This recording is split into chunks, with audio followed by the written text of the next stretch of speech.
another episode of Grape Juice and God, and our final episode here at South Florida State College. I'm super excited. One of my best friends in the world here.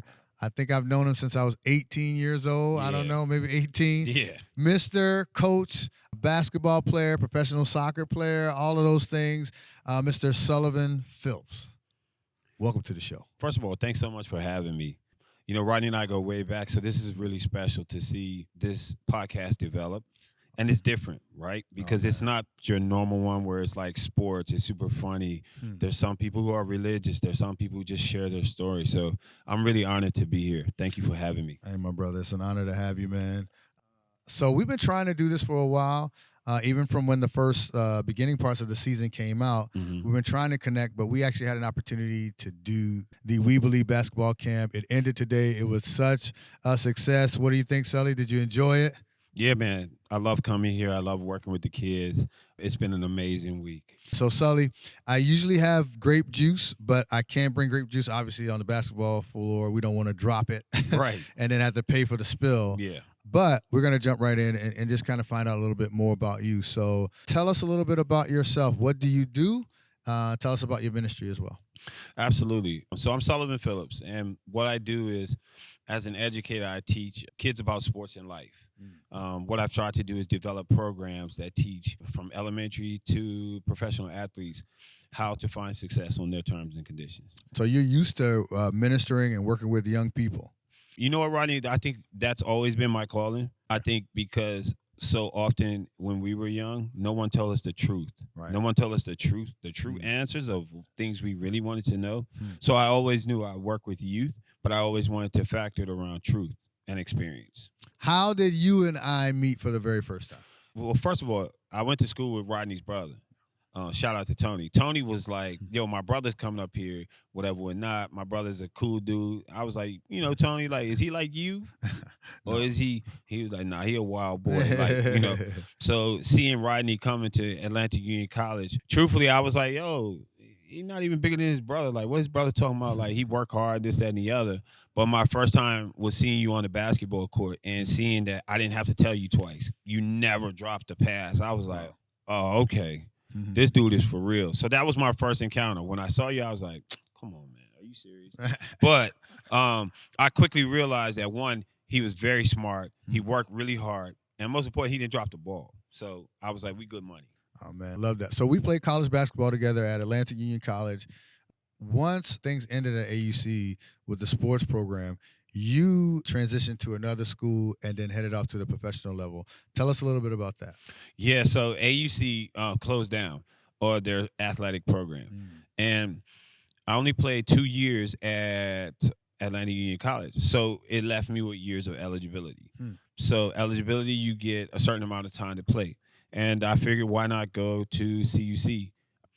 Rodney and our other teammate, Lamont, they knew the coach at CUC. So they were like, man, maybe you should, link up with him.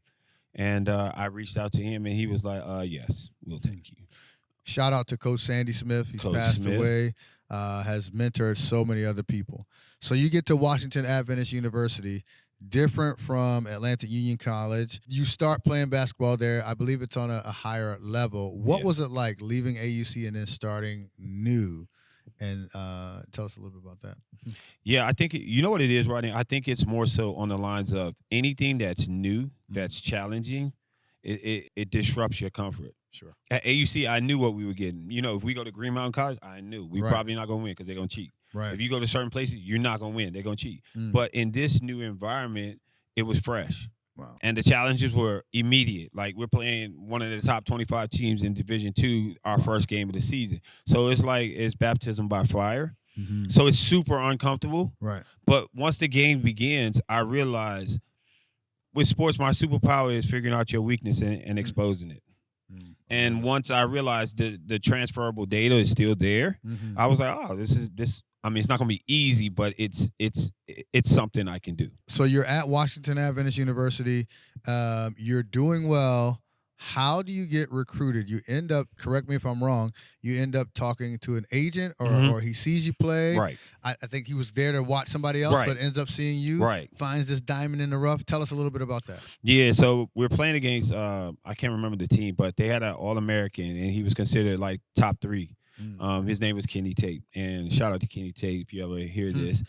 He went on to play in the NBA and ABA for a little while. The agent was there to see him, and they were recruiting him heavy, and they were already ready to give him, his flowers and, invite him to this NBA combine camp.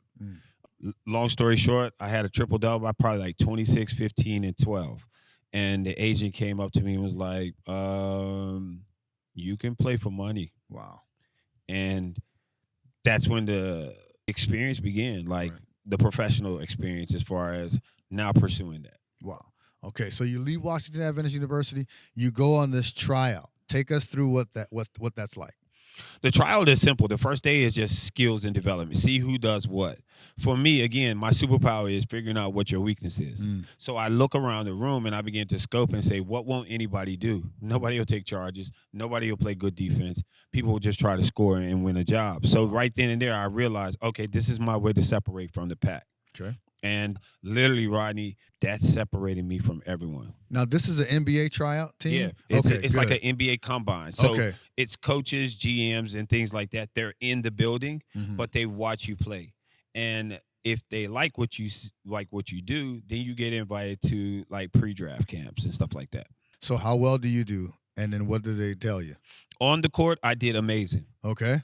Off the court, Off the court, I got into trouble, man. Yeah. I went out, was drinking, and I think we were in Salt Lake City. And I don't want to upset anybody, but I just want to be candid so people can really understand what it was. I'm in a nightclub, and the guy comes up to me and said, "Hey, you stupid, what are you doing here?" And I'm like, "Bro, you already spoke to all these coaches. You're good. Like, don't let this trip you up. Keep moving." He says it again and again. About the 7th time, 7 is perfect in church, but it wasn't perfect that night because I was trying to get my man. But Rodney, you remember in 1999, Ron Artest, Jermaine O'Neal, what did they do? They went up in the stands and fought somebody. So instantly, when I reacted, what happens is now you're no longer an asset, you're a liability. Wow. So I can't pay you knowing that I might have to pay everybody else too. So, in that moment, ultimately the NBA was gone. So not all is lost. You still get an opportunity to play in Europe. So what happens? The cool thing about it is when one door closes, sometimes another one opens. And I was very fortunate that God actually allowed me to open this door. And at the combine, there were European agents as well. Okay. So the European agent was like, "Look, man, yeah, that door is not opening again. But you can go to Europe. You can spin this." So that's what catapulted my career to Europe. Spain is one of the best leagues in the world. And I went there and I showcased for 1 whole week what I could do. And from there, it was just like, okay, you can go anywhere. From knowing you, I can tell the people that every step of the way sports-wise, you were always just taking it to the next level. So you started off at Atlantic Union, go to Washington, a higher league. Then you go and you're recruited here to play professional basketball overseas. And what was the name of the first club that you played for? I played in England. Okay. I played this team called Birmingham Bullets. And the reason I signed for them was because sometimes in Europe, what you have is they'll play in their league and then they'll play in another competition where the best teams from different countries play. So that to me was attractive. It was like, okay, the season will end quicker if I can travel and play domestically. Okay. So that's where I first started. Wow. And so, like I said, you're always accelerating. So you begin to climb and get better playing professional basketball. I think I saw some video clips, and we're friends, where you started to lead these teams. So the opportunities come where you are asked to go. Is it like higher divisions or something like that? Because you're good and you're developing. But how are you spiritually as you're climbing the ranks professionally? How's your spiritual life? How's your walk with Christ? Yeah, my spiritual life is dead. Like it's non-existent. Like the only thing, I think I told you before, the only thing that I would reference to God, anything, before every game, I would always pray. Wow. That's something I always staple. I would always ask God to take care of my body. I know I'm not the greatest person, but please just take care of me because this is a way that, I'm making a living right now. And you listen to gospel music on game days. Okay. Okay. So that was my spiritual connection, Sure. which kind of kept me somewhat grounded. But Okay. truth be told, I was spiritually dead. Wow. Wow. So now you have an interesting experience where and we all do. We all have that experience where we find God again. It's not like you didn't know him, but he speaks to you. He reaches you in a different way, and you begin to change your life. Tell us a little bit about that. I think the most impactful one for me is probably when I was playing, and I was about 30 years old, and I was just at a low point, extremely low. And I was like, yeah, I'm gonna kill myself. Wow. And so I go to the corner store, pick up some Jack Daniels, get a whole bunch of Advil. Not even Advil, it's called paracetamol, which is much stronger. Right. And I was like, yo, I'm gonna kill myself. Wow. So I'm at the point, Rodney, and just by chance for younger viewers, I hit my computer, and the sound of the computer was, and the computer starts up, and I hear you've got mail. Wow. So I'm like, I'm about to die. I may as well check my mail. You know what I'm saying? See if I got some money coming in or something. And I get an email from a good friend of mine from Bermuda, Marissa, and this is my birthday actually. And she says, hey, you know what? I always miss your birthday. I'm always late, but I want to be early. And she said, I love you. Wow. And it broke me. Wow. My dad died when I was 16. That's 14 years that I hadn't cried, shown any real emotion to anyone, and it all came to the forefront right there. Oh man! And that to me was the catalyst that, even though you think you're lost, it's just a reroute for God. God has simply put you in a place where he's allowed you to go so close to the edge, but never letting you fall, and then he shows you which way to come back to him. Wow. So this part of your life is very interesting to me, which I'm going to go ahead and say the best part of your life, where you're coming to the end of your basketball career, you're retiring, but then you start doing ministry. How does that come about? How do you begin doing this ministry, working with the youth and trying to keep them from the pitfalls that sometimes we fall into? Yeah, so I retired, man, and I have no clue what I'm going to do. No clue.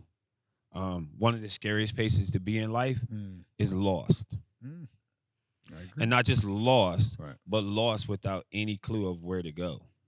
And I go to WAU, just passing by, and the head coach says to me, hey, man, would you like to coach? And I'm honest with him. I say, man, I'm good at what I do in sports. It's because I know how to almost manipulate people to do what I want, or manipulate their abilities to make them look not as good as they are. Okay. And he was like, I don't care. Your knowledge alone will help us. And it was scary because he saw something in me that I didn't even see in myself. And so that began to turn around, or the catalyst for me to start working with young people and build relationships and find ways to help them understand, like, you know what I'm saying? The grass ain't greener on the other side. It's turf. Like when turf is done, it's thrown away. But if you take care of your grass, it can be restored. So I was trying to be a living example of what restoration looked like. Wow. You could have gone anywhere to teach kids how to play basketball. You were purposeful about not only teaching them basketball, but about life, but about Christ. Why was that important to you? Because I knew firsthand. I knew what it's like to have lots of money. I know what it's like to have women, shoes, clothes, anything that people wanted. I've been in parties with superstars that people know even now, man. It's a great thing, but it's empty. Wow. And I knew that God put me in that position to show them that, yo, all that glitters isn't gold. Sometimes you just have to be grateful for what you have in your hands to use. You know what I mean? Yep. But we often want what everybody else has. Love it. So you now have been working with your own nonprofit. Tell us a little bit about that and some of the major things that you're doing. And we also want to get to your book as well. Yeah. So my wife and I, we started this thing called Total Elevation. Total Elevation is basically sports and life. We want to use sports because that's a way to lower people's tendencies of looking at your religious scope with a scrutiny. Okay.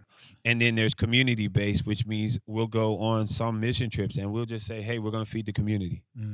Love it. So it's more so about relationships versus what religion brings is rules.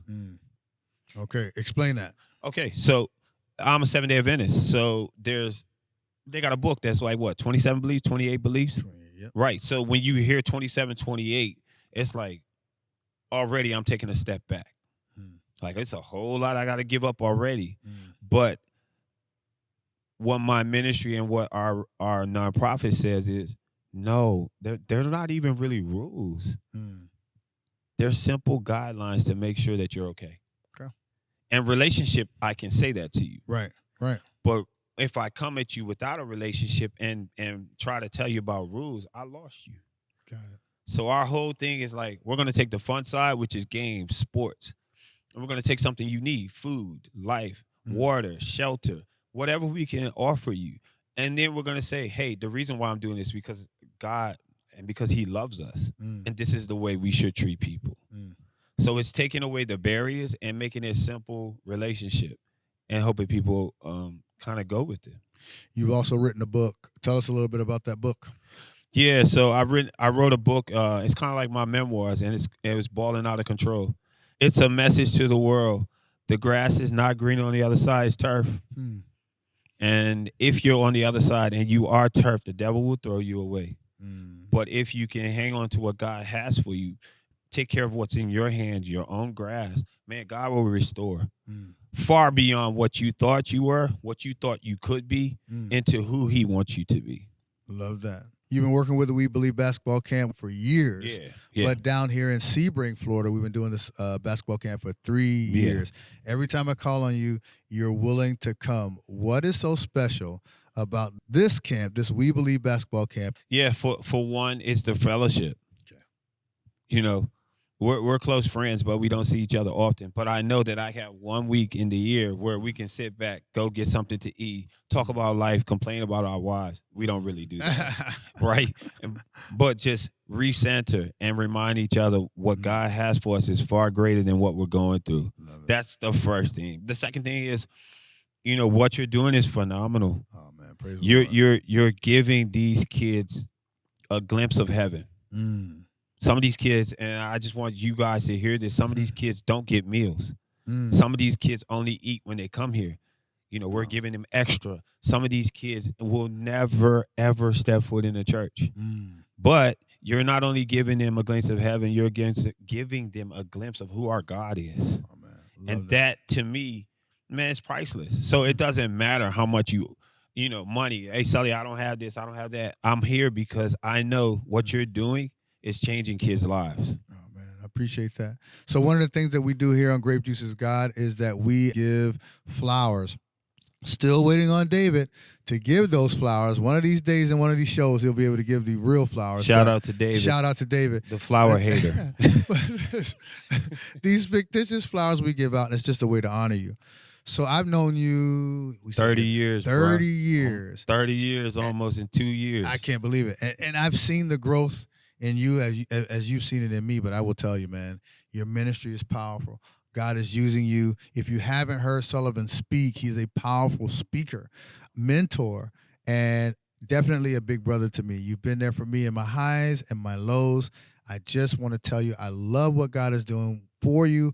I can't wait to see what God does with you, continues to do through you, and man, keep striving for God. So I just want to tell you how powerful your ministry is and how powerful you are and how much you mean to me, my brother. Man, I want to give you your flowers as well. Your ministry is powerful. And, to be planted somewhere sometimes looks like it's buried. But to see it bloom now, see the baptism, see the relationship, see the kids, see how all these kids run in this place and they are excited, like just beyond words. Not just the food, but you sure it's not just the watermelon? Nah, bro, it ain't got nothing to do with the watermelon. It's got to do with you. Oh, praise and the Lord. You taking time, even with your health the way it is, sacrificing. Thank you, man. I just want to let you know I love you. And I'm super proud of you, not just for what you're doing in the ministry world, but, taking time for these kids. It's major. Appreciate it. Love you too, my brother. And before we wrap it up and get out of here, there's an opportunity. If people want to ask you to come to their church, if they would like to ask you to come to start a camp in their town, if they want to come to one of your camps or purchase your books, give us all of your information. Yeah, just go to www.totalelevation.org. Again, that's where all our stuff is hubbed. If you can't see what you want, just go to reach out to us, connect, and they can connect with me. Just tell me whatever it is, what scope of work they need or help they need. And, we get back to them and we try to make it happen. All right. Praise the Lord. Can they find your books there as well?